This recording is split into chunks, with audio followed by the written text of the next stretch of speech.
Welcome to Ignite at Liberty Forum 2014.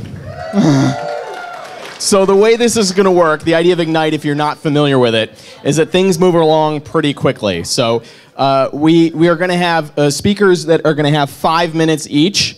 And that's 20 slides. So if you do the math, that's 15 seconds per slide.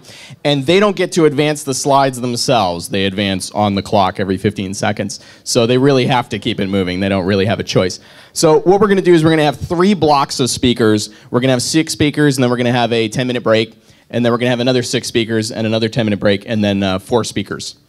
So I'm going to go ahead and introduce the first set of 6 speakers. I'll list the speakers and their topic, and then they'll begin. And we'll just go from one speaker to the next, if that makes sense. So our first set of speakers, Jason Sorens will begin with topic Save the Weeds. And then we will have Carla Gericke speaking on art as activism. Jody Underwood will speak about explain how growing old is not for sissies. Villee will describe the charity demand rate. Amanda Bouldin will talk about the true cause of poverty. And Kevin Innes will speak on Octalogues, building a cohesive and ethical society. So without further ado, Jason Sorens.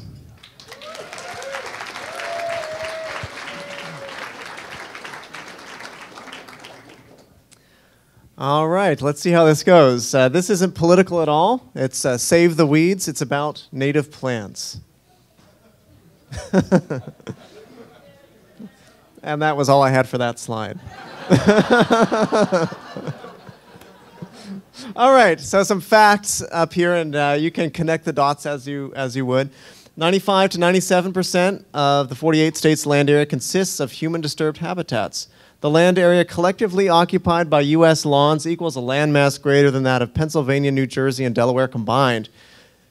U.S. native insect larvae feed almost exclusively on the leaves of native plants, and almost all birds rear their young on insects. You don't have plants, you don't have insects, you don't have insects, you don't have birds. Monarch butterflies, beautiful native butterfly. Their amazing migration over 3 to 4 generations from Mexico to Canada and back every year. Their caterpillars feed on the native plant milkweed exclusively. Monarch butterflies are in severe decline. And I've observed this in my own garden. Saw 2 last year in Buffalo. They used to come every day. They're disappearing in part because of habitat destruction in Mexico, but in part also because of habitat destruction here in the U.S. due to loss of milkweed. This is butterfly weed. The orange plant there is growing in my Buffalo garden. We need to plant more milkweed. It's disappearing due to pesticide use in fields in the Midwest, especially. Other important native insects are also in decline. On the left is a little bumblebee on a goldenrod. On the right is firefly. Both of these sets of species have observed anecdotally to be in decline. Insectivorous songbirds, accordingly, have declined dramatically. Nighthawks were once common in New Hampshire. In the 1980s, they nested on rooftops in 19 of the state's cities and towns. Today, they nest in just 2 New Hampshire communities, Keene and Concord. And that decline is mirrored across North America. The eastern bluebird is a partial success story. They have been in decline due to competition for nesting spots from invasive house sparrows. Now the most abundant songbird in the continent did not exist here 200 years ago. They declined by 80%, but since then have bounced back due to human intervention. We've built a lot of nest boxes for them, and so they've recovered some of their losses from early in the century. But what about other songbirds that are not as charismatic? Well, they have been in decline. And native plants are good because they've co-evolved with native wildlife and hunter-gatherer humans in some places, not New Hampshire. Native plants are well adapted to a frequent fire regime, showing that they adapted to human agricultural practices. Here we see a forest of white trilliums. These are, this picture here is from Michigan. These are native spring wildflowers that grow in forests that are relatively undisturbed. White trilliums are rare in New Hampshire, but these are not. These are pink lady slippers, another beautiful orchid species that also grow in undisturbed habitats. So native plants are not really just weeds. They can also be beautiful. But they face threats. This over here is a Canada anemone, another native species. They face threats from invasive species especially, but also to some degree from wild collection, especially orchids. Don't dig them up in the wild. That decreases their populations. Invasive species like Phragmites, which can dominate acres and acres of habitat as a monoculture. I've seen it in buffalo. Japanese knotweed here in New Hampshire is a huge problem. You'll see it growing along roadsides everywhere, crowding out everything else. Nothing can grow underneath it. Multiflora rose, the bane of hikers. It's got big curved thorns that your flesh will remember if you run into it. Japanese barberry harbors ticks, a major vector of Lyme disease and a big problem here in New Hampshire. Other invasive species are not plants. Chestnut blight, a fungus, killed 3 billion American chestnuts. Dutch elm disease killed over 50 million American elms. There are more that we're dealing with. And I'm just going to mention a couple more. Hemlock woolly adelgid, an insect, is expanding its range. It's killed most eastern hemlocks in the southern half of its range and continues to spread. Emerald ash borer is expected to kill all 8 billion American ash trees. So these are things that are spreading, and accordingly, we need to do our best to help save what's left. So for more information, here in New Hampshire, the New England Wildflower Society and the Society for the Protection of New Hampshire Forests are particularly important. Elsewhere in the country, Prairie Moon Nursery is a great source actually for seeds, especially in the Midwest.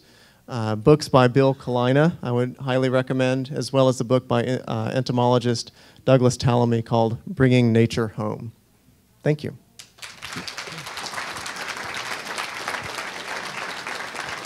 She's got a handheld.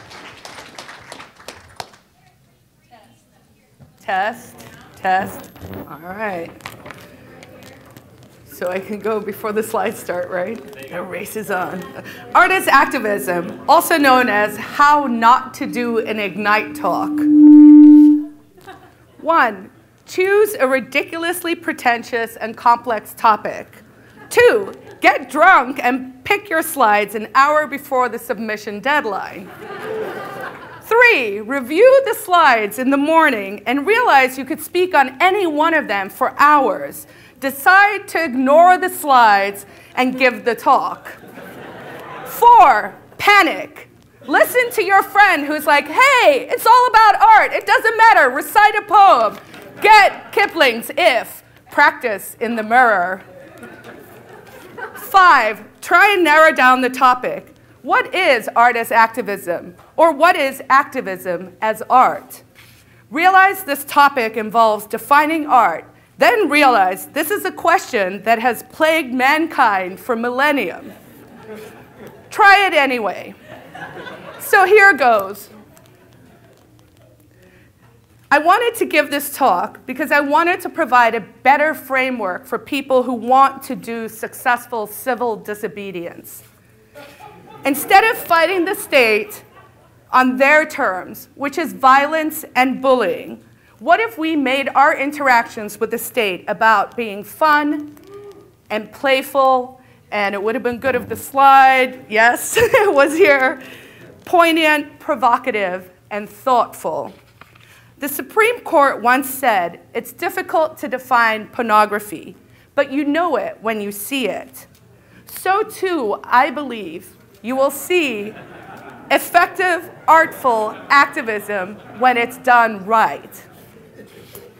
Take someone like Ai Weiwei, who literally gave the finger to the Chinese government by taking photos of government buildings with the bird in front of it and called it Studies in Perspective. He was jailed. Or take someone like SM Adia, who made the controversial drone posters. His art opened up a dialogue about drones and drone bombing. He too was caged. One of the things you have to realize as an activist is that you run the risk of being caged for your actions. I was arrested in Weir, New Hampshire for filming police officers in public. When I go back to Weir, I like to wear my clown police suit, which is a blue wig, a red nose, and a little plastic hat that says police. I think that sends a message. Or take the Love Police. They're out of London. They go around in London and they try to get police officers to hug them on camera. It's really fascinating to watch how the barriers between human beings, instead of statists and activists, comes down. With the technological advances we have, especially the ubiquitous use of cameras, the playing field has now changed. In fact, street art, like the works of people like Banksy, have become so popular because it's now possible for us to document our art and to capture it and spread it across the globe on the internet. Instead of 100 onlookers for one moment, you can have an audience of millions. So everything you do, you should document. And it's not just street art. It's not just telling them, you know, we're going to kick your ass and get away with it, because that's kind of what they do. It's also about things like movies and stories. If you read something and it moves you and you think it has a liberty topic, write about it, blog about it, tell other people about it. We should be co-opting popular culture for ourselves. We should be writing popular culture, like the Hunger Games and anything like that. So what I want to leave you with, because I just realized I went too slow, is this talk may not have been as artful as I would have liked, but I didn't bail on it. I came here and I executed. I brought my views to you, and that's what it's about. It's about execution. It doesn't have to be perfect. We just have to do it. When Monty Python did their skits, they wrote in the mornings and they shot every afternoon. When SNL, Saturday Night Live, goes on TV, Lorne Michaels has said, we don't go on at 11:30 because we're ready. We go on it because it's time. And I want to tell you, it's time. It's time. Wait.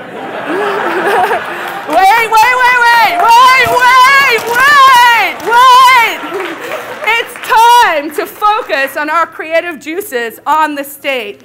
It's time for us to create and innovate and smash the state.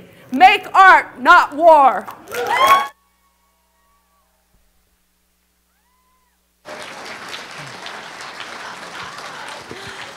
So much for the rules, eh? Okay. I can get up here, right? Okay. All right.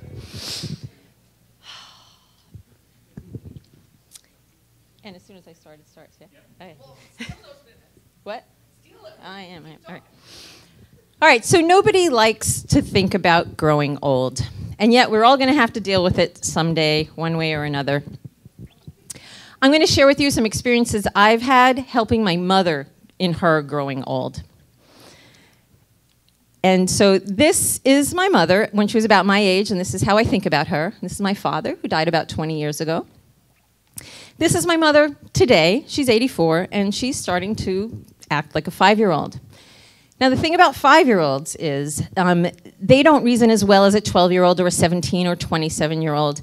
And then the progression goes downward when you start getting old. So the key here is to start supporting your loved ones before they get way down that curve. So my mother lives independently in a retirement community, and I talk to her a lot. And I noticed memory issues, but until I went to visit her recently, I didn't know how confused she was and how overwhelmed. So what did I see? I saw junk mail this much every day in her mailbox. She would order things that she thought were free, and she didn't remember ordering them, and then she'd get angry when people would call trying to get her to pay. She'd attend to things that she thought was important, and this got her on more lists. She got involved in a check writing scam, and every third person I tell this to knows somebody who got involved in a check writing scam. When I found out about it, she stopped, so it was great. Then she got a hobby that she was really proud of. She was giving $25 to anybody who asked, any charity. And some of these charities were scams. But even the real ones were calling her twice a month for money. Guess what? She was spending $1,000 a month in charities when I was looking at it. So, and she also has to stop driving. This is the hard one. This is independence. And she's gotten into a lot of small accidents over the last few years, once when I was in the car. But at least, thank God, nobody got hurt, right? So now my life is spent simplifying my mother's life. I have canceled credit cards, paid out due bills. I've set up auto pay. I had all her mail forwarded to me, and I'm getting through them to stop the junk mail. And now I'm going to give you some tips. So her doctor, who she sees a lot, had no idea how confused she was. But he did a couple of good things. He changed her pain meds, which made her attention much better, and he gave her anti-Alzheimer's drugs, which I didn't even know existed. Power of attorney is something really good for decisions in hospitals, but seniors have a hard time with this, especially if they don't really trust you. I was lucky. My mother agreed to it immediately when I suggested it.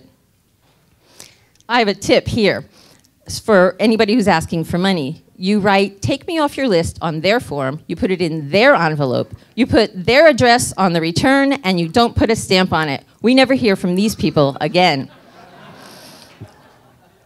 My mother, when she was sharper, set up a joint checking account with me, and she thought that it would make it easier once she died. And it turns out, well, there could be liability there, but it worked out really well now because I can keep track of her finances. I've set up internet accounts for paying bills and so on. This has been great. But sometimes I have to talk to customer service. So in order to do that, I conference my mother in. They ask her some questions to make sure who she is, and then they ask if they can talk to me about the accounts. And this is good, but I sit there and I ask, why couldn't I just conference a friend in? Like, how would they ever know? Right? So for driving, I considered using the state to get her to stop driving. In Florida, you can make a request to retest anybody. But then the market worked for me, and her car insurance canceled her policy. Now she uses things like the community bus in her retirement community. As you get old, you'll still be good at things you were expert at when you were younger, but physical things may get in the way. So my mother's hand shakes now, so she can't paint anymore. But she's still pretty good at canasta, so that's cool. So why has my mother been so amenable to me helping her through all these different things? I think a couple of things. One is she trusts me, and I've spent all my life helping her trust me. And the second reason is I think I started it early enough before she got too far down that curve.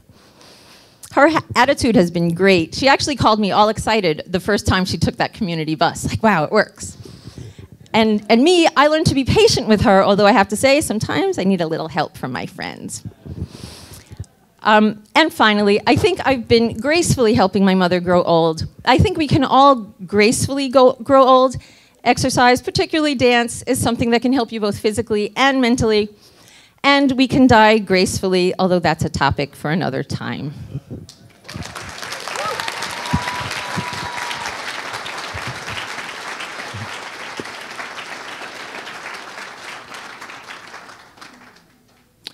Good evening.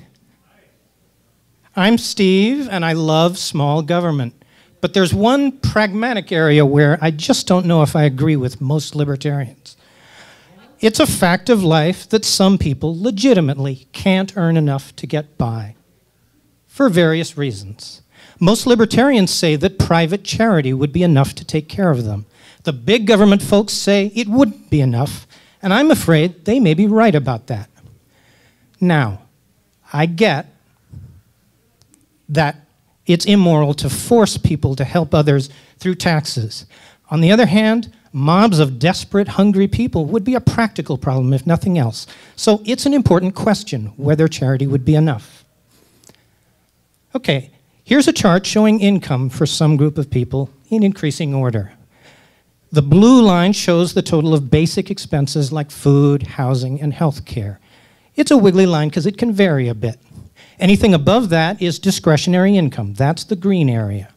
Now, the folks over on the left side are earning less than basic expenses, so the red area, which I call charity demand, shows how much extra they would need just to get by.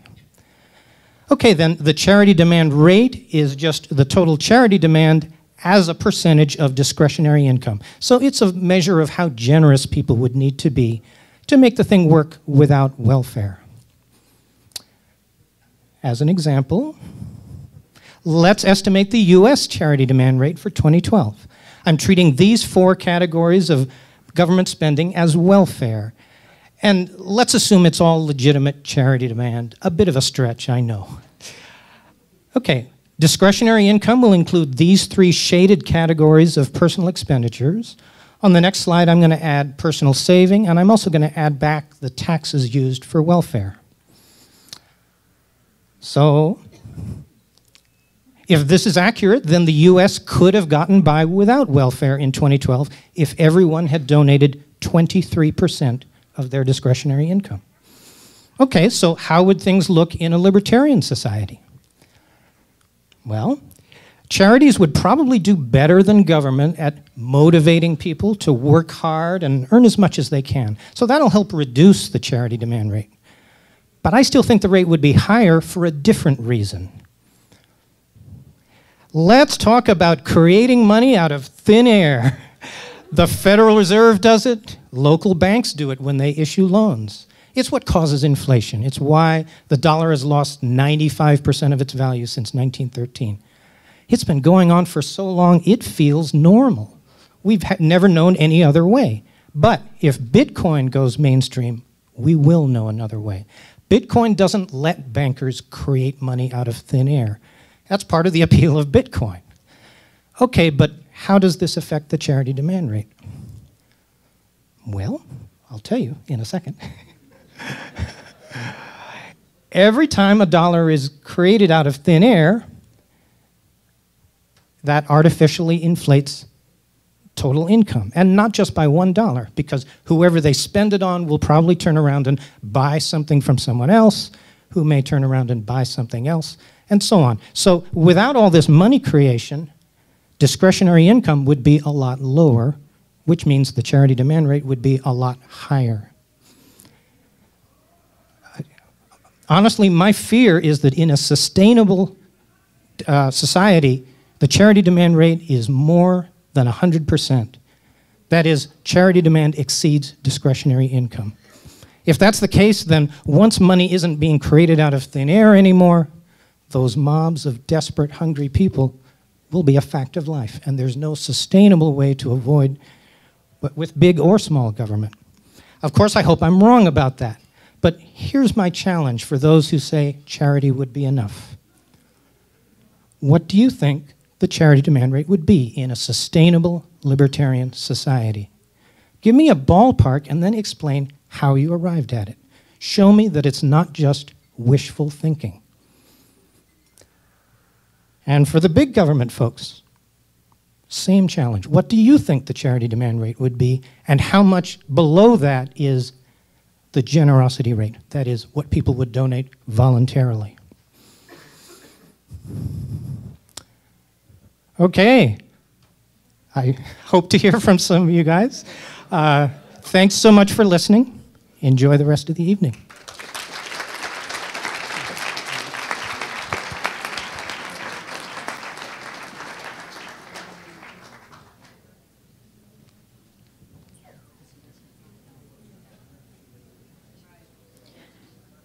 I didn't memorize my speech.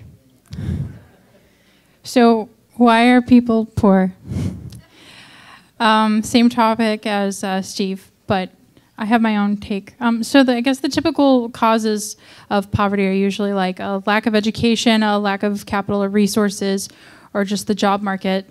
In the book Healing Our World in an Age of Aggression, author Dr. Mary Ruart describes the ladder of affluence, and she says that the bottom rungs of the ladder are missing, so that if you're at the bottom of the ladder, you can't get on and start climbing to the top.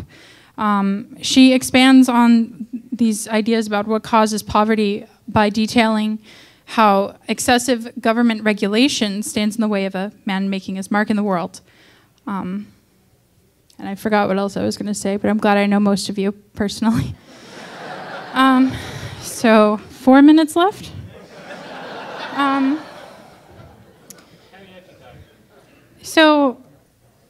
Yeah.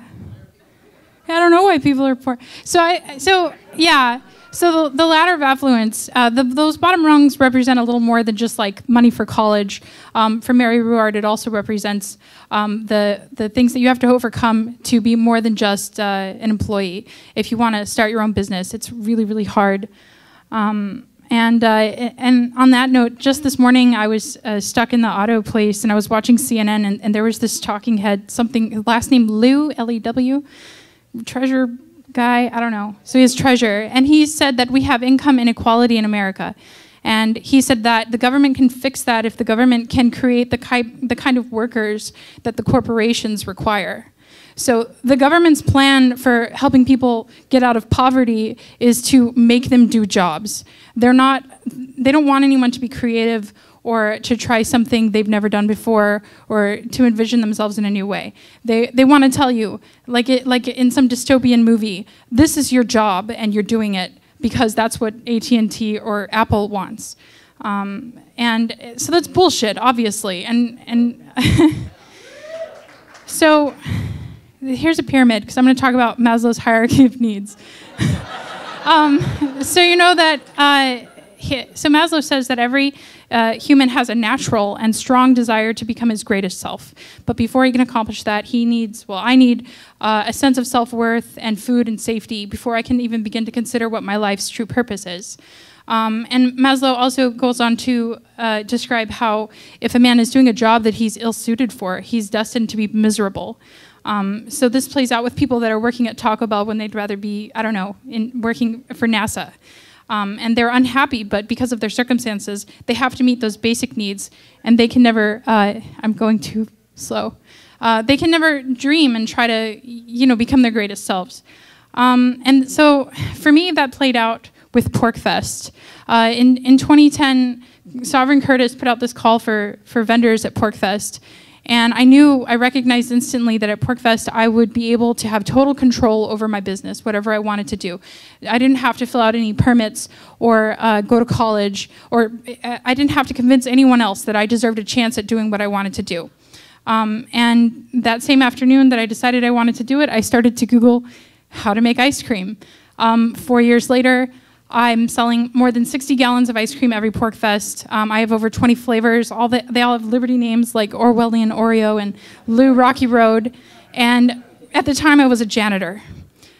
So I'm doing things with my life with Shire Sharing and with Shire Sharing is a charity thing.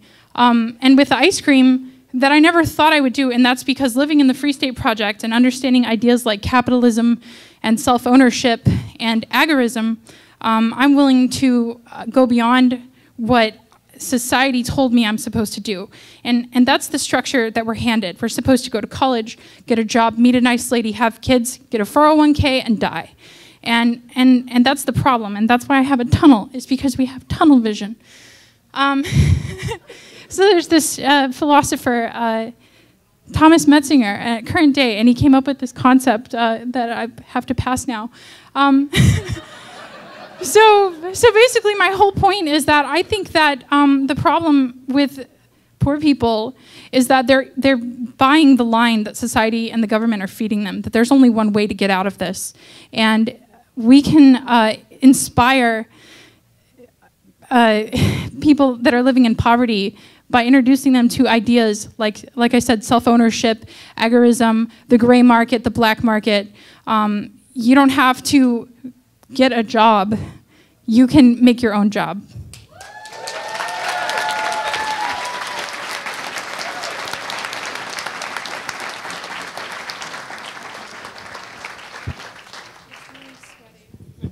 Okay.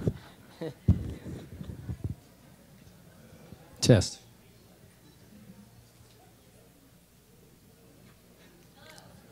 So who wants to change the world? I do. Yell, I do. Hey, this is the way to do it. With Octalogues, you can have a dialogue with someone else, but how about having an octalogue? A conversation with 7 other people with ethical and ethical foundation with values that are supported through your actions. We all talk about creating within our generation, a non-coercive government. Robert Podolsky talks about an alternative government and other hierarchies, because hierarchies, they don't have a connection to people. Buckminster Fuller talks about making a new model that makes the existing model obsolete. Wouldn't that be wonderful, working with 7 other people with, that you're on the same page in terms of ethics, in terms of value? Isn't that what breaks up a society? So we have a hierarchical organization, but we have an egalitarian organization made up of groups of 8 people, 4 men, 4 women, creates a powerful decision-making that is very creative, and I'll show you in a minute. So what's the way the hierarchy works? Hey, if you don't get your way, you have War of 1812. Rothschild said, hey, well, you can read it right there. Either the charter's granted or we have a war. So power corrupts, but actually it's more true the power attracts the corruptible. The sane are usually attracted by other things than power. Is that not why we're here? We're attracted to other things in life. Oh, what happened there? It's a big blank. Okay. Because this was a quote from Lao Tzu that talks about how violence actually always rebounds on itself. For every action, there's a reaction. Look at the wars that are constantly revolution, counter-revolution. So let's build a foundation that's very strong. Who's built a foundation before? It's a lot of work to get it perfectly level, very strong, to build a strong foundation for your organization or your house. Oh, these came out dark. So what this is up here, well, you can't see it, came out different on my slide, was the study of ethics is a study of values and those different things that will support those values, those actions that will get more of what you want. Oh, that one's dark too. So there's something called logical equivalence to an ethical action, and that is creativity, personal evolution, and love. The guiding principles of successful organizations: fairness to each other, freedom to help and allow other associates to evolve in knowledge. And an example of this is W.L. Gore, not the other guy. All associates are owners, no titles, no bosses, formal hierarchy, thousands of products, 10,000 employees, annual revenue, $3 billion. Ethical foundation. Ricardo Semler fired most of the top managers, got rid of management layers, eliminated nearly all titles, and this one, everybody in the company knows how much everyone makes. Isn't that an open secret in a hierarchical organization? Let's be like the atom. Each of us has an incredible power within each of us to create powerful change that is exciting to others, right? Now, imagine connecting that with 7 others that you're all solidly on the same page with. So, yeah, there's a creativity curve. You know, bell curve, 8 is the maximum for creating, that they've done various studies on, to have maximum creative solutions with consensus decisions, and that's a fundamental aspect of the Octalogue. Anybody ever done this before? It's a lot of fun. You can lift somebody up very easily. Imagine having 8. Cooperation is a fundamental part of any organization. But there are other things too, like in communication skills. I believe is next. Oh, gee. Communication skills. To say that I think, or I perceive, or if you use that before I feel, then you know it's a thought and not a feeling. So in the when you create brainstorming sessions, you have a divergence zone where there's a lot of ideas that are going wild, but eventually it comes all together. And they use this. What happens is that there's a natural energy flow that happens within yourself and with groups of 8 people. They've done, same concept is used for thermonuclear reactors that are the latest inventions. And so we have the opportunity to shine like the stars. Long after our work is done, the things we do here on Earth can have a far-reaching effect on the rest of society. Thank you.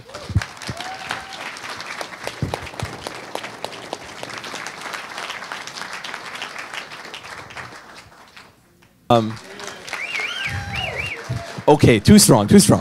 Hi, my name is Nick Ford. I am consider myself a left libertarian and a member of the Center for a Stateless Society, as well as the Alliance of the Libertarian Left. and I'm here to talk about work. And I'm sorry if that's dark. I'm having the same issue as Kevin, but that's a picture of Oscar Wilde's The Soul of Man Under Socialism. Thank you. And so in that essay, he basically defines work as activity of any kind. So when I'm talking about work and being anti-work, I'm not talking about that. What I am talking about is work as compulsory labor. So that is my bare bones definition of work as an economic function.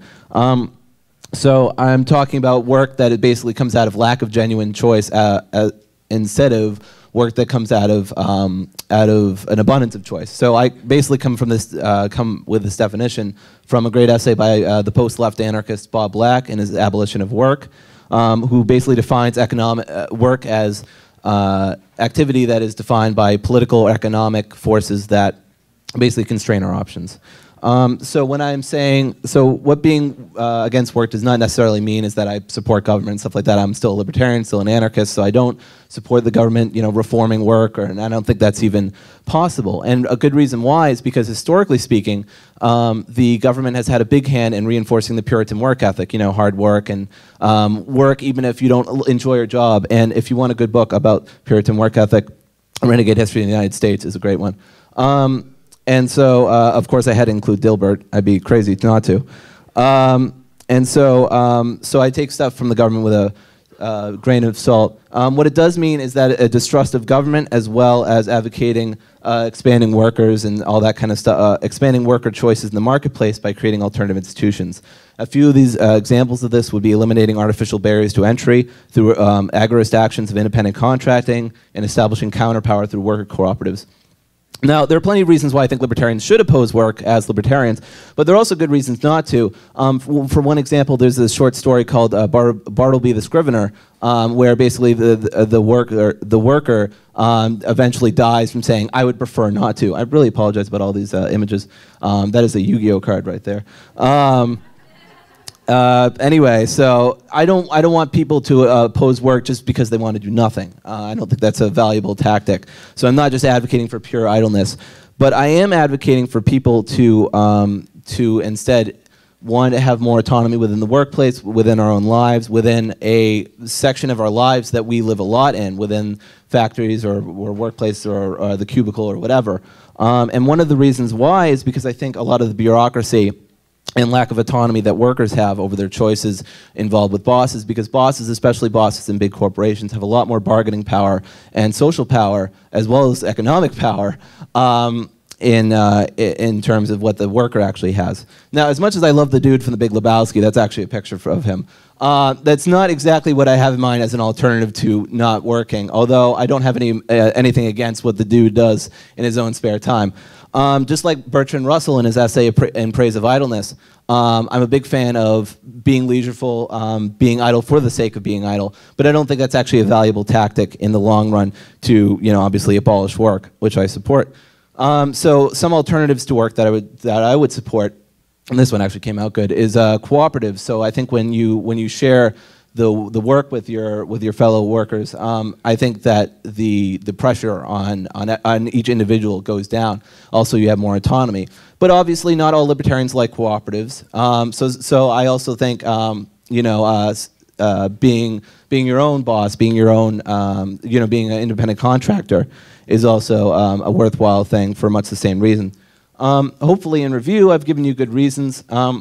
So when I'm talking about abolish work, I'm not talking about all activity. I'm talking about abolishing activities in the modern economy that are structured around or based around state and cultural restrictions on labor. And then what it does mean to try to minimize labor, minimize the amount of work in your life can be personal, can be collective. It can be leading by your own example in your own lifestyle, the way you live, or it can be by creating alternative institutions, and which doesn't mean just giving up or anything like that. And it does mean that the alternatives are far-ranging and, to me, include or conclude in anarchism. I believe that is it. I think I have one more slide, sorry. Anyway, so thanks everybody for listening, and I got my to-do list done for the day, which includes nothing. So anyway, thank you. Thank you.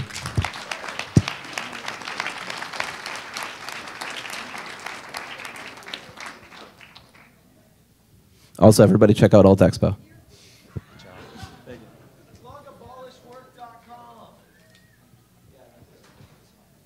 That was really interesting. So if I look a little distracted, I'm still processing Nick's presentation. My talk is Man, Technology, and State. And I want to talk about technology in the context of human liberty. And a lot of us now are thinking about, is technology the answer, right? And it depends on what the question is. If the question is, can technology free us from nature, I would say yes. The answer is yes. If we're talking about freeing us from the state, then maybe not, because these two things are very different. If you think about nature, nature doesn't act or react to things that we do to be free. The state, on the other hand, does react, and sometimes reacts quite violently. And so those are two different problems. Let me give you an example. I can build a bridge across a river or a bay, and it might fall down the first time, but I can keep trying. And each time I try, it gets better. And the technology improves, and my quality of life improves. Right? The water doesn't study my blueprints and then try to crash my bridge. It's perfectly happy to have a bridge over it. The state is different. They will study your blueprints. They will read your patents. They will intimidate you. They will hire away your talent and ultimately use your invention against you. Here are a few examples. So double entry accounting, believe it or not, is one of the most important inventions in human history. Von Mises dedicated a whole chapter to monetary calculation, because we need to know as business people if we're making or losing money. Unfortunately, they also know if we're making or losing money. The printing press, what a great invention. Spread knowledge. What could go wrong with that? 4 trillion things. 4 trillion. Okay, what about 3D printing? It's a great invention, right? And I'm a fan of Cody Wilson, just like any other good anarchist, but we're making guns, they're making jet aircraft, okay? Different thing altogether. And the move generally to miniaturization and microelectronics has been great for consumerism. I can watch football on my phone. That's awesome. But the state can put cameras on every building, on every corner, in every home. The price I pay for some mindless entertainment is living in a global security state. Okay, not a great trade-off. Now, what about Bitcoin? Is Bitcoin going to set us free? Afraid not, okay? And you might think it's because I don't understand Bitcoin, and maybe not. But I ask you, do you understand the state? Because as far as the state is concerned, Bitcoin is not money, it's not a payment system, it's a cartel buster. And not any cartel, the most important cartel, okay? And the question is not whether you can buy a car with Bitcoin. Can you buy a car with Bitcoin with a hole in your chest? If you want to know how to be free, you have to ask yourself why you are not free. And the reason is not because of an absence of technology. Technology keeps improving, liberty keeps falling. It's because people are acting like sheep. You give a sheep an iPhone, it's still a sheep. Now he's distracted. This all sounds really pessimistic, right? But a pessimist is just a better informed optimist, okay? But I think there's hope, and I think Bitcoin can help. Here's how. If you know about the broken window fallacy, you know that a broken window is bad because it makes you poor. But when you apply that to the state, maybe that's a good thing. And that's what Bitcoin does. Bitcoin is like the state's broken window. Because before Bitcoin, the state had its banking monopoly, it had its war on drugs, had its global infrastructure. Now Bitcoin comes, and now it has to choose. So when it goes to secure its banking monopoly, well, look what happens. People in Denver are giving new meaning to the Mile High City. I saw a video recently about these Chinese fishermen who use special birds, okay, to catch fish, cormorants. Incidentally, I'm not a fan of this Chinese caricature with the lantern and the hats, but that is what they look like. Okay, so anyway, they use these birds. The birds come on the boat, they give them a signal, they go down and catch the fish. It's quite remarkable. They swim, get the fish, bring them up. It's a great partnership, but it's not really a partnership because the birds are slaves, okay? They're trained to do this from birth. They have a noose around their neck so they can't swallow the fish. They do all the work. The men take all of the proceeds, okay? It's basically, it's abuse, it's slavery. And when you watch this video, as impressive as it is, you find yourself asking, you know, why do they allow themselves to be exploited like this? Why don't they just fly away? They have plenty of opportunity to. Why don't they choose to be free rather than choosing to be slaves? And I thought about that for a minute, and I thought, yeah, why don't we choose to be free? Why don't we choose freedom? Thanks for listening. My name is Albert Liu, and I talk about freedom and economics at albertkliu.com. Thanks.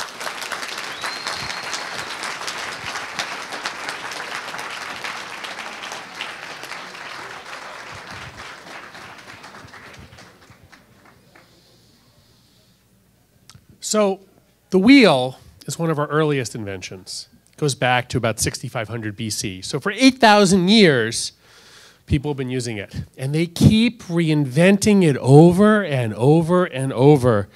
Why do people keep reinventing the wheel, and why shouldn't they? Well, it's a metaphor here in this case, because people reinvent things all the time. They waste their time and their energy doing things that somebody else has already solved. Why do they do that? Doesn't matter whether you are a politician, whether you're a programmer, whether you're an activist, whether you just want to change the world in some way. My goal is to tell you to stop reinventing the wheel and use your resources better. So really, this is a persistent problem, and we have to talk about why it happens. And the number one reason that it happens is most of the time because people think, I have to be original. Well, you don't have to be original. Other people have come up with solutions before, and if you don't use them, if you say, well, it wasn't my idea, then you're losing out and you're wasting your time and your energy. Nina Paley talks about copyright, and she says, copyright isn't theft, because when you copy something, you make more of something. Stealing, you have less of something. Copying makes more. So Isaac Newton built, self-admittedly, on the shoulders of giants. He stole outright from Copernicus and Kepler and Galileo and Descartes, and you know what, even his quote there, he stole that. That quote came from a monk in the 12th century, and he used it.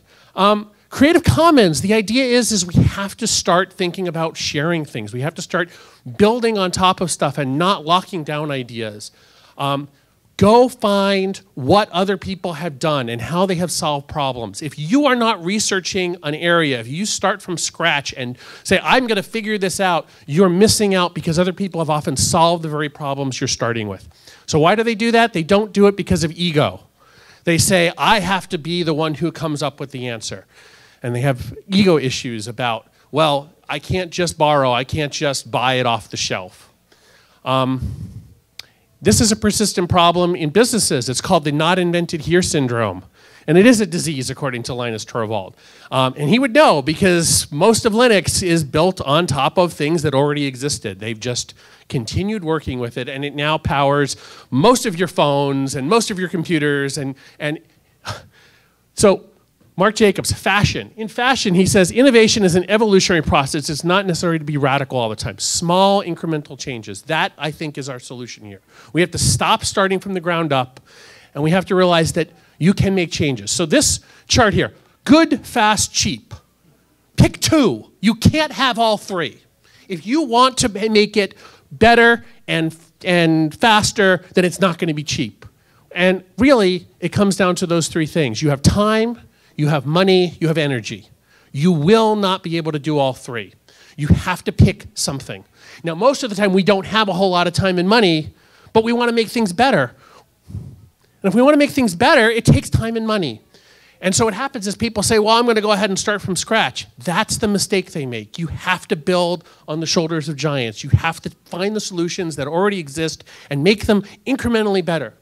So basically, the goal here is stop being so creative. There's nothing wrong with creativity. It's very important for you to add something, but you don't need to do it all yourself. Everyone in this room can add something. The internet is a series of tubes. Those tubes are full of cats. And if you think about it, the cats are a perfect idea because you've all seen those pictures and yet you keep seeing them because people just keep adding something to it. They say, if you build a better mousetrap, the world will be the path to your door. Well, yes, but you might also end up with a hunk of cheese.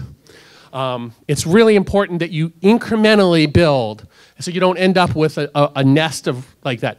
You can do anything, but you can't do everything. You do not have unlimited time. You do not have unlimited money. You do not have unlimited resources. Figure out what you do have and figure out ways you can use those most effectively. And please stand on the shoulders of giants. We have been working here at the FSP for 10 years, and I look back at those 10 years and I see improvements because we keep incrementally making more changes.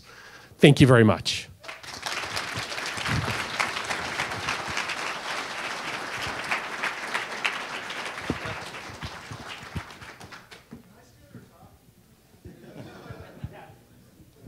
Testing. Hi, I'm Jon Pawelko, creator of Lampoon the System. Check out my vendor table for Liberty-themed comedy, including political cartoons, books, prints, even some t-shirts I did with previous presenter Kevin right there. Let's start off with a fun quiz. Guess which product is a real genetically modified organism and which is an example from my new card game? Is it hemp hops hybrid or the spermicidal corn? How about these two? The goat with the spider DNA for bulletproof vests, or the two-headed cobra for women and busty men who can't carry guns? Yes, science and industry can create just about GMO anything. In this case, the industrial hemp hop and the cobra are cards in the game, but the corn and the goat are real. With GMOs as strange as these, how can the free market increase the safety of these products and still support innovation and choice? Most of the facts and controversies I'll be covering here I learned through researching for this card game I created, GMOooh. So let's take a look at some of the most popular approved GM foods on the market today. The two biggies are corn and soy. But salmon is soon to be the first approved GM animal for human consumption. They grow twice as big as a normal salmon, but their plan is to harvest them half grown so it doesn't look weird. Wasting food for better marketing. There are two main types of GM crops. The herbicide-resistant type, where you can spray the heck out of it with Roundup and everything else dies, and the pesticide-producing type, where the bugs eat the killer crops and their stomachs explode. Safe for us, though. So maybe we can put up with a little bit of salmon sneakiness and some kinder, gentler, edible herbicides for all of these wonderful benefits. Studies do show that these statements are true. And studies also show that these statements are true as well. It's not that hard to find a scientist to prove your point. The question is, can the free market support? Yeah, okay, sorry. Let's move on to the next slide. So, why is GMO a complicated topic, and why isn't the free market already kind of showing us the way? Why isn't it more popular to talk about this? Is it a conspiracy? Well, one of the biggest problems is the power of industry. The lobbying, the legislation, the revolving door to government positions like our Monsanto poster boy here, donations to universities, everybody that profits off of high fructose corn syrup, and that's the status quo. It's pretty powerful. Then there's the problem of cross-pollination. It's impossible to control nature, making it very difficult to even certify the product sometimes. Throw in all the licensing and the intellectual property, it's complicated. It's not just making widgets. So how much real choice do we even really have? GMO school lunches, free government infant formula, I mean, those kids don't really have a choice. And labeling is not very mature yet either. Maine recently passed a GMO labeling bill, but it requires 5 other states to also enact one before it kicks in. New Hampshire just killed a bill that would have held retailers like this poor guy responsible for GMO labeling. They could have used a Bearcat, and they voted it down. So let's look at some free market solutions. The Non-GMO Project is one of the most well-known free market solutions. They offer a standard for what it means to be non-GMO, including testing, and a verification program for companies to certify their products. GMOinside.org is another group that supports activism and awareness. They recently put some pressure on General Mills and Kashi to offer non-GMO products. We don't need big government to solve GMOs. Oregon Tilt is another example of a free market certification that evolved to give consumers more choice, even though the USDA owns the definition of organic. What we really need, though, I think, is a reality show. Track a whole growing season from the seeds to the crops to the testing, show the pros and the cons and the costs involved. That's my forecast. And yes, that mouse is mining Bitcoin in his underwear. So I second Carla's notion around art for activism. So that's my goal with the game, to raise awareness through fun and humor and gaming. It's not too preachy. And I'll be doing some game testing in the hotel bar or anywhere there's room this weekend, so stop by. And I'll be hitting the road to the Origin Games Convention in June, along with a Kickstarter and, of course, PorkFest. So thanks for everyone who's helped and attended tonight.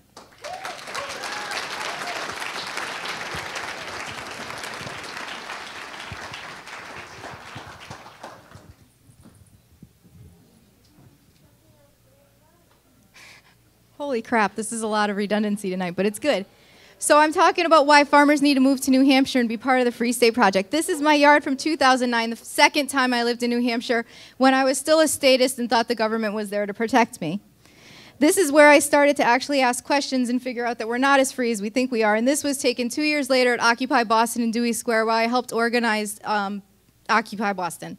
The picture of Gandhi in front of the Federal Reserve tells you everything you need to know about me, my activism, and what I think about what needs to happen in the world. So I left there, but prior to being an activist, I was a drug rep. I worked as a pharmaceutical sales rep, and I sold insulin to physicians. So I talked a lot about diabetes. Prior to that, I sold narcotics and antidepressants. Currently, I work in the nonprofit sector, and I'm training to be a farmer because I've realized that we are completely screwed.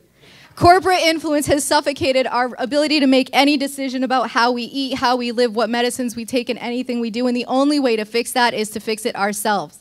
So I moved back to New Hampshire, but let me tell you about diabetes. Sorry, I got mixed up. But diabetes is a perfect example of it. Diabetes costs the United States $218 billion a year. The drug war only costs $18 billion. 26 million Americans are diagnosed with type 2 diabetes. That number was supposed to reach 20 million by 2020. We've obviously jumped the shark on that one. And this is why. Our typical diet looks like that. This is from a book from a guy who went around the world and took pictures of what people's food looks like for a week. Ours is full of corn, high fructose corn syrup, and crap. So you start asking questions, and you read things like this, and you see who controls the food supply, it controls the people. Who controls energy can control continents. Who controls the money can control the world. But who controls the food controls the people. So who controls your food here in New Hampshire? Well, right now, pretty much Monsanto controls the food in the country because they produce corn. I don't know if you know this. About 6% of human DNA contains corn at this point in time because it's such a huge part of our diets. And Monsanto has people from Clarence Thomas, who made the deciding decision to allow for the GMO seeds to be licensed, all the way down through the FDA, the USDA, DHS, CIA, FBI. You can all look it up. It's all there. So I started Occupy, started doing activism, moved to New Hampshire, started growing some food, got some chickens, got some pigs, and now I've realized that I really have a lot to learn about farming, so I need some more farmers to come here and help because we need to get this done. Because the reality is that you heard Amanda mention the hierarchy of needs today, but it's true. If you can't eat, you can't strategize about how to make your life better. You can't think about what you want for a better life because you don't have food on your plate. So what we need to do is figure out how to feed ourselves and each other. And I don't care what your political background is. I really don't. If you're human, you need to eat. The government doesn't really like that. So gardening actually is very therapeutic, and it's defiant, and you get strawberries. I'm not kidding. The government 2 years ago tried to pass a bill, S510, which would have made it illegal for me to give my neighbor tomatoes. It's messed up and it's backwards. Currently, New Hampshire only has 6% of its food grown within the state of New Hampshire. That means we have 3 days of food available. So we get a storm or something happens, we have 3 days of food. That's not a good situation. And 381 million of that money that comes into the state is ornamental horticulture. We've got a lot of room for growth here. And the reality is that you could come into New Hampshire, that yard I showed you was like 20 acres, and it was huge. And you could have come in and done a huge farm like what you see out there. But the reality is that there are other ways to farm. There are other things we can do. You can do things with a one acre farm that would not only provide food for you and your family, it would also help others to be able to eat as well. You could do this on 1 acre. This is a 1 acre farm that would feed 4 people for a year. It's complicated. I haven't quite figured out how to do that yet, but I'm trying. The other reality is that there's other ways to farm. Bigelow Brook Farm is a place in Connecticut. This guy on YouTube, look it up. He built this thing by himself. It's a geodesic dome that's completely self-contained, and he feeds him and himself through the entire winter. Using this, he's got a rocket stove in there. It's awesome. There's also window farms. Window farms, you could do this in more urban situations where you don't necessarily have yards. In any window. If you grow one crop, that's one bit of consent that you're taking away from the market. That's one time that you're saying, I'm not going to give you my money. You don't get that from me here. And even if it's only one thing, that's one thing that you've done to beat the system. And that's what I am all about. So I'm asking you, if you have an interest in farming and an interest in making a local food economy, to move to New Hampshire, because gardening is the most defiant thing you can do, and you get strawberries. Thank you.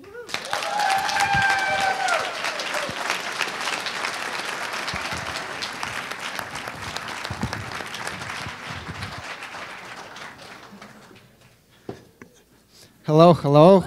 My name is Yury Polozov, and I want to tell you about hitchhiking on your road to freedom. I hitchhiked for thousands of kilometers in Europe and 100 miles here in USA and 100 miles in New Hampshire. And some people say, oh, it's too dangerous, you will die, or it's only for moneyless hippies.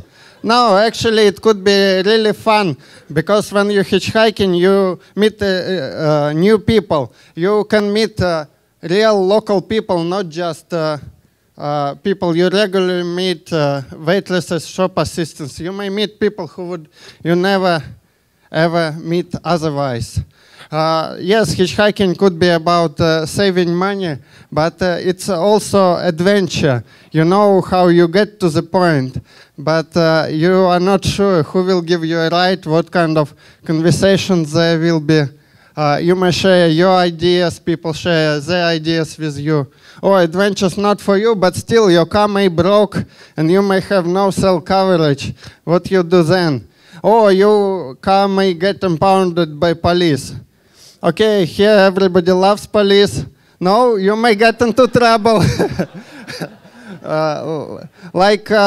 It could be even not about you. If you're having a ride with somebody and your driver don't obey to police and he is arrested and car impounded, and some people here in New Hampshire found themselves in the middle of the road in winter and they don't know what to do, how to get anywhere. So then hitchhiking can be handy. Other bonuses for hitchhiking, you don't need to book something. You don't need to book plane, to buy tickets. You may start hitchhiking right away. And also,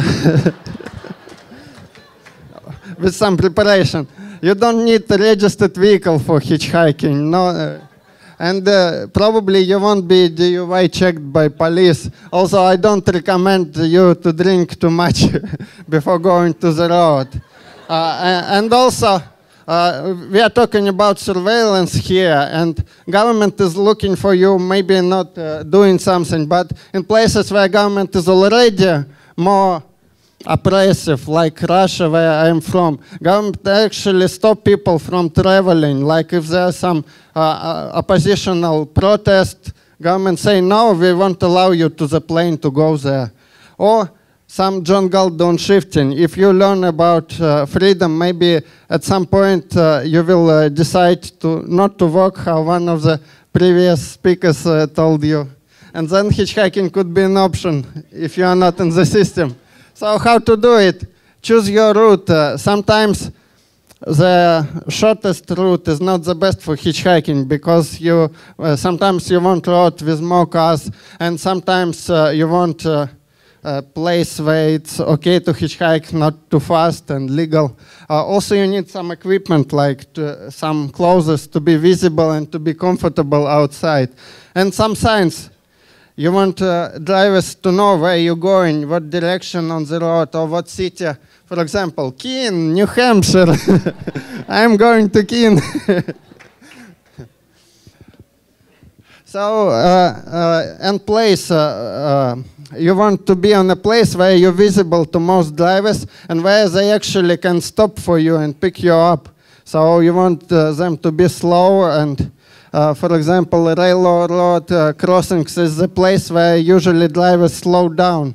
So if you will find some place behind this where they may pick you up, they will see you, they have enough time to make decision and give you a ride.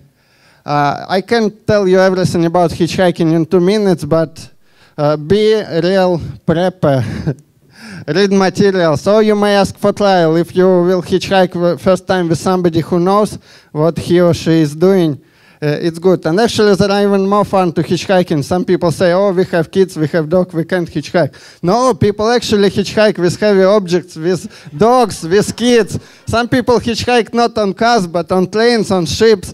We have visitor in New Hampshire who hitchhiked on planes. And some even do some hitchhiking competitions. And some people decided to went to hitchhike trip around the world, and they did it. So it's a lot of fun. Of course, not everybody will stop for you. Not everybody will give you a ride if you will ask. But you will be amazed how many wonderful people is ready to help. And it's interesting. Life is wonderful. Be open to it on your road to freedom. Thank you.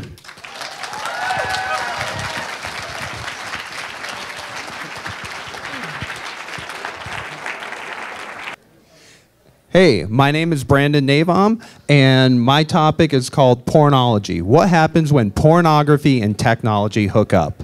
So the first thing I want to say is I have absolutely nothing to do with the porn industry, okay? I'm a senior software systems engineer. I work for an R&D facility, but you know, I love talking about technology, and I'm a guy, so and I was in a fraternity and I played rugby, so this just kind of naturally gelled into a topic. And so when I talk about technology, I always say that software is not about fulfilling user wants, but fulfilling user needs. And if you make software that people want, you will fail miserably. And so sometimes you have to say, hey, to the user, you can't always get what you want, but if you try sometimes, you just might find you get what you need. But the interesting thing is the deeper the need, the more baser the need, the more drive there will be to fulfill that need. And if you go back into history, you'll see that the technology of whatever time you go back to was used to fulfill one basic kind of need. And so whether it's painting or whether it's stone carvings or the printing press, people use the technology of the time for pornography.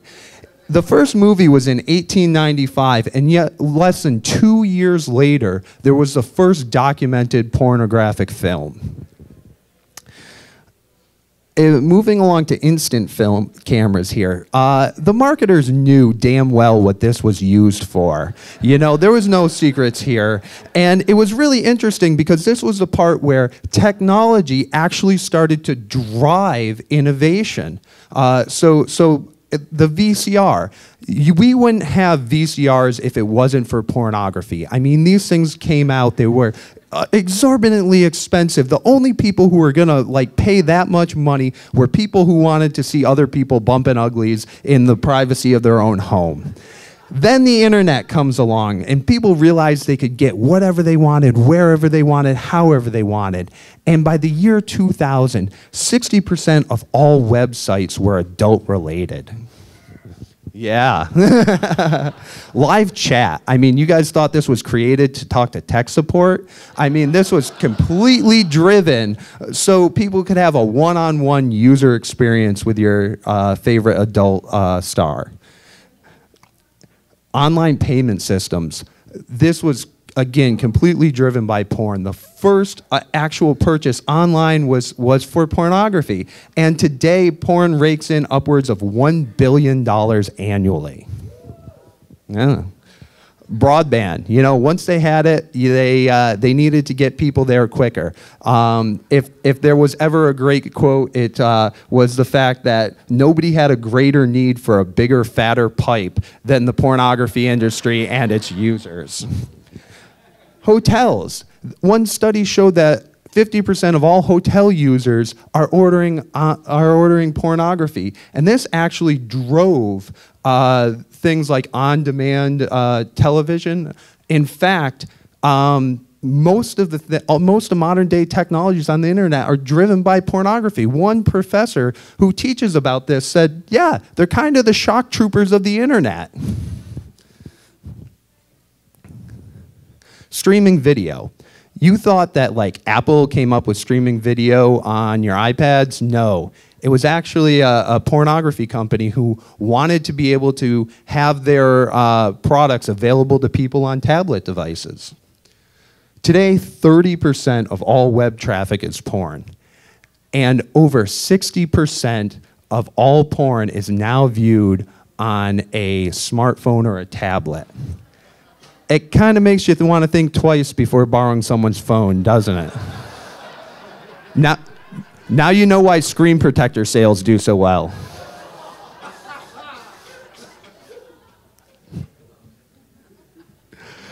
So where is this all going? Well, for a while, there have been working on touch over the internet. And in fact, Durex, the condom company, made funderwear.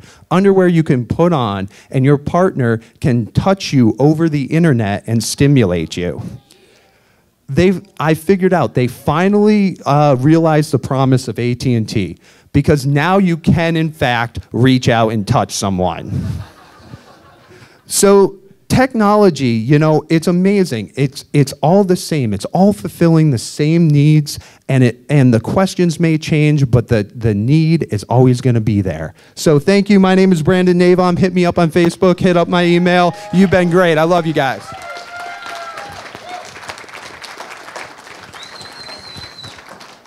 Thanks a lot. Good one. He'll take it there. Oh. How are you enjoying these Ignite talks? Great, huh? Whoops, sorry. I'll get a position to stand in that helps Paul there. These are the best Ignite talks I've ever seen. That's possibly because I think these are the first Ignite talks ever given in New Hampshire. But maybe not. Maybe they're just that good.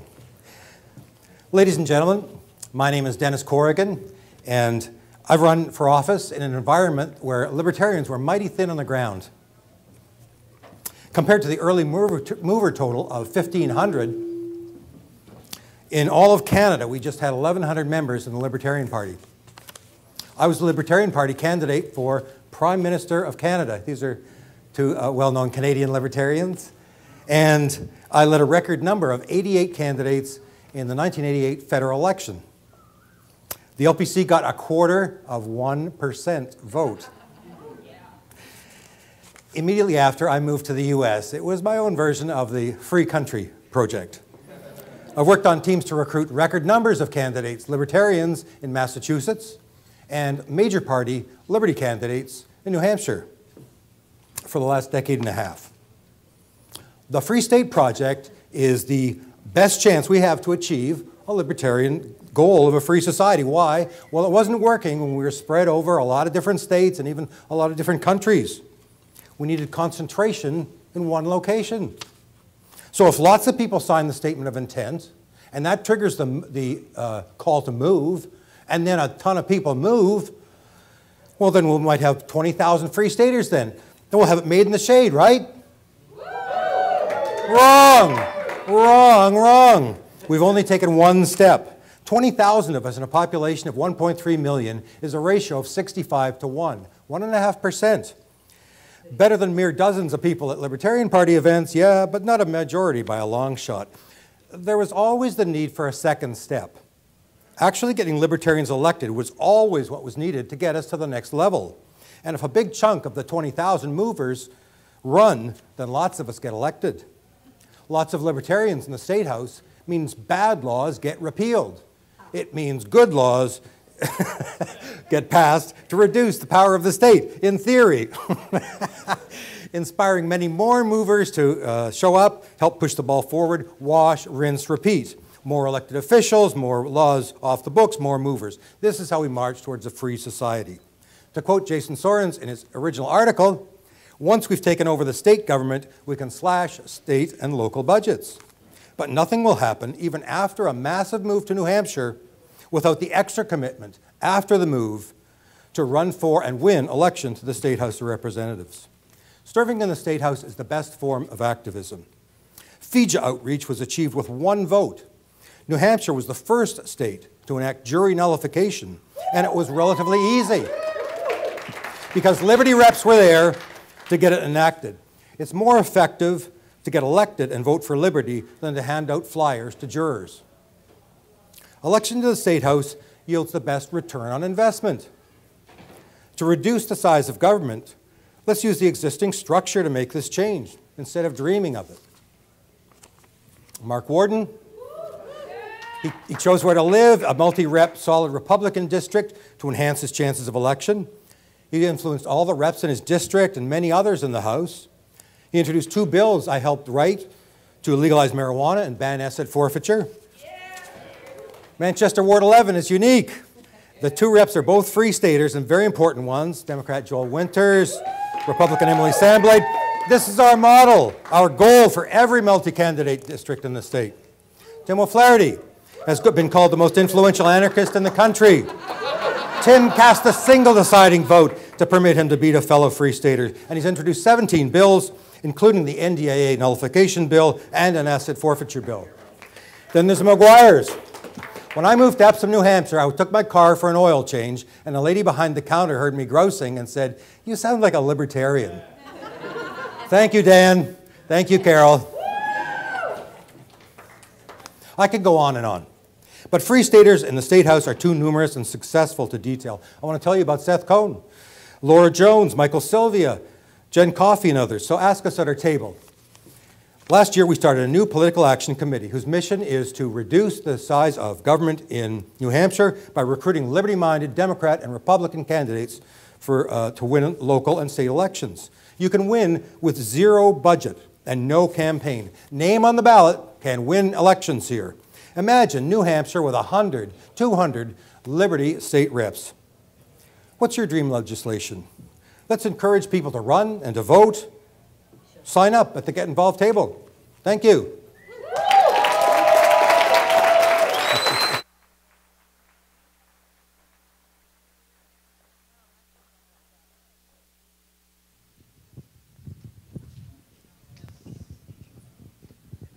Hi, guys. A friend of mine once said, if I were God, I would inhale problems and exhale solutions.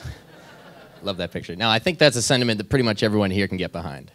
I might be in the minority in the fact that I don't think we need to fight the system. I think we need to come up with new systems that can better meet the needs and the problems that we face. Now, what is a system?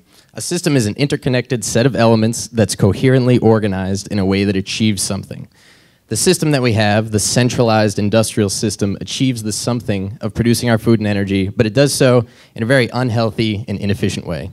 It destroys the environment, and really, I didn't come here to talk about the problems. I came here to talk about solutions because I want answers to these problems. I don't want to just talk about the problems.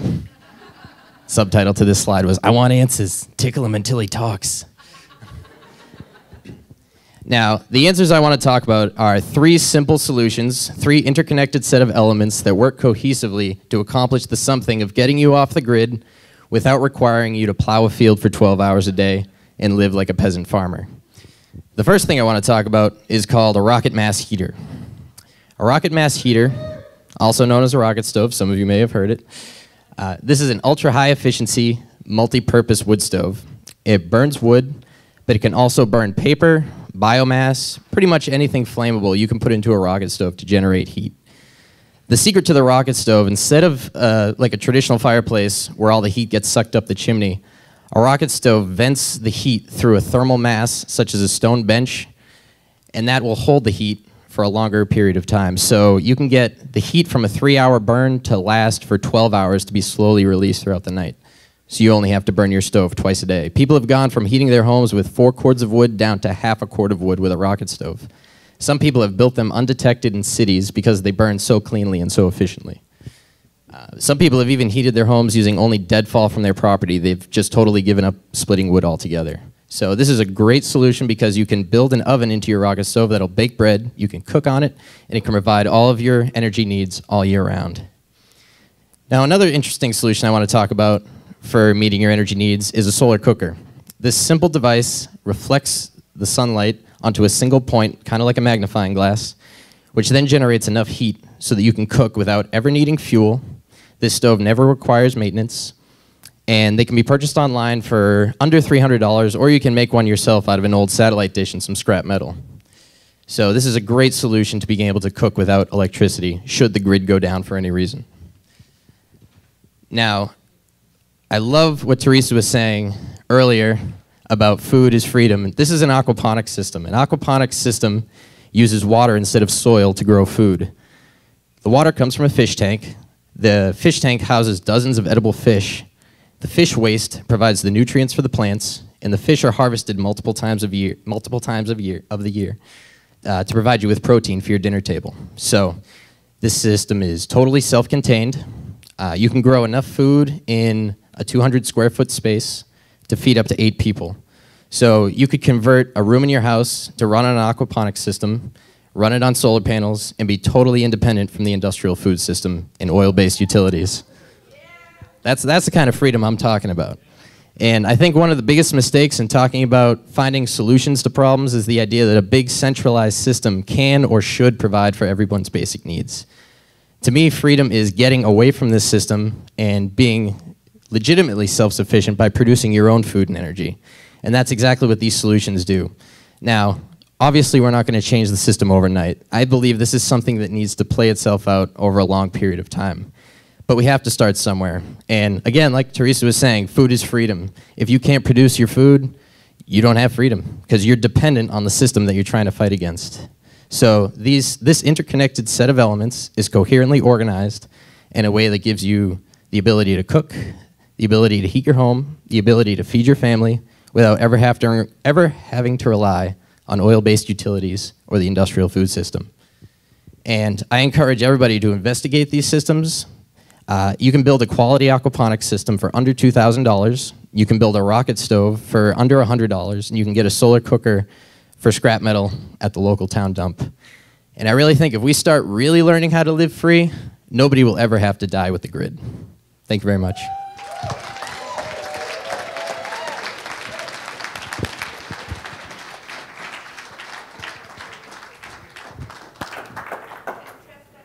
Test, test, test. Can you guys hear me? Okay. I would love to ask the Supreme Court, kids, how could I write a law that you couldn't misunderstand? I know it's not possible. I know this because Nino knows this. In his book, he explains the traditional law school ideal of the great judge who makes law by imposing his views in spite of precedents or constitutional limits or, dictionaries. What he doesn't explain is that to master this dark art requires learning how to cast 3 spells, which I am going to tell you about today. Sorbeo hides the words of a law that anyone could understand inside a legal concept that no one really understands. For example, Fourth Amendment prohibition against warrantless searches has been hidden inside a concept called an expectation of privacy. And this is why, in case you were wondering, you actually have to undergo a warrantless search conducted by a federal agent in order to get on a plane, even though there's no reason to suspect you of anything. And you may ask yourself, why am I being searched? And you may ask yourself, what is the probable cause? And you may ask yourself, where is the warrant? But the answer you'll get, if you get an answer at all, is that your expectation of privacy is reduced when you leave your house. Now, once the original words are hidden in this way, they become irrelevant, as does any legal challenge that tries to use those words. And you don't even really need a law to start. You can just pull these concepts out of thin air, out of your butt, or wherever. And that works really well in conjunction with the second spell, Penso, which creates balancing tests and levels of scrutiny so that you can avoid having to directly apply these concepts and you can focus on comparing them. And that's really convenient because since no one really knows what those concepts mean, You can make them come out any way you want. So while you might think that an expectation of privacy would mean that they can't search your stuff, that's not true when it's balanced against a government interest in public safety. So you have to empty your pockets and remove your shoes and spread your, Still, some people insist on clinging to the words as if that's going to provide some kind of point, make some kind of point. So the third spell, iterum definere, pulls the rugs out from under those people by changing the meanings of the words. For example, don't want to give some people guns? Redefine people to exclude them. Or just redefine all to mean some. Want to search more people in more situations? Redefine probable to mean conceivable. And redefine no to mean only court approved. You get the idea. Orwell was right. If you dilute the meanings of crucial words, it becomes not just difficult, but impossible to express certain thoughts. To return to my original question, it is now impossible to write a law that simply means what it says. So what do we do about this? When Zatanna says words in reverse, you have to do or believe whatever she tells you. Courts have assumed a similar power, although they reverse meanings instead of spellings. But to keep Zatanna from casting spells, you just have to keep it from real. In a similar way, if judges were unable to cast spells by writing opinions, they'd become more like umpires, and that would be good because umpires don't get to change the damn rules when they don't like how a call is going to come out. And if judges can't agree on what a law actually says or how it should be applied, couldn't they be required to send the law back to change the words instead of redefining them? Maybe we could write a law like that. Maybe we could amend the Constitution.